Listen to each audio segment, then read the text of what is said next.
అందరికీ ఉగాది శుభాకాంక్షలు. మీరు ఎలా జరుపుకున్నారు ఉగాది? మేమైతే చాలా సింపుల్గా అండ్ చాలా బాగా జరుపుకున్నామండి. నేనేనండి ఉగాది పచ్చడి రెడీ చేసింది. చూసారా, బెల్లం కరిగించి అయితే వేస్తున్నాను, చక్కెర వేసాను. అండ్ ఫస్ట్ మేము చిన్న బిందెలో చేస్తున్నామండి. మనం కుండలో కూడా చేసుకోవచ్చు, మన స్తోమత బట్టి మన ఇష్టం, అట్లా ఎట్లయినా చేసుకోవచ్చు. కంకణాలు కూడా కట్టేసాను మా బిందెకైతే. పుట్నాల పప్పు, మామిడికాయ తురుము అండ్ కాజు కిస్మిస్ పొడి కూడా మంచిగా దంచేసాను. ఇది వేపాకు పువ్వు అండి, చాలా మంచిది, హెల్త్కి చాలా బెనిఫిట్స్ ఉంటాయి. సో ఇట్లా ఈ పచ్చడి చేసేటప్పుడు ఈ వేపు వేసి చాలా చేదుగా తీయగా అన్నీ కలిసాయి కాబట్టి చాలా బాగుంటుంది. గసగసాలు అన్నీ వేసి ఎండు కొబ్బరి తురుము కూడా వేసి మంచిగా కలిపేసండి.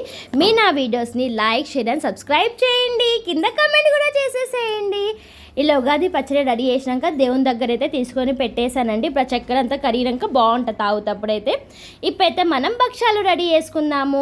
ఈ బచ్చాలు ఎట్లా రెడీ చేయాలంటే మైదా పిండితోనే చేసిన చాలా బాగుంటాయి. సో ముందే మా మమ్మీ శనగపప్పు అండ్ బెల్లం వేసి ఉడకపెట్టి మంచిగా మెత్తగా రుబ్బి పెట్టింది. ఇప్పుడు మనం నెయ్యి వేసుకొని కాల్చాలి, బాగుంటుంది. అండ్ ఇంకోటి, ఆ రోజు మేము అన్నం, మామిడికాయ పప్పు, ఇది పాపడాలు అండ్ రవ్వ భక్షాలు కూడా చేసామండి, చాలా బాగా వచ్చాయి.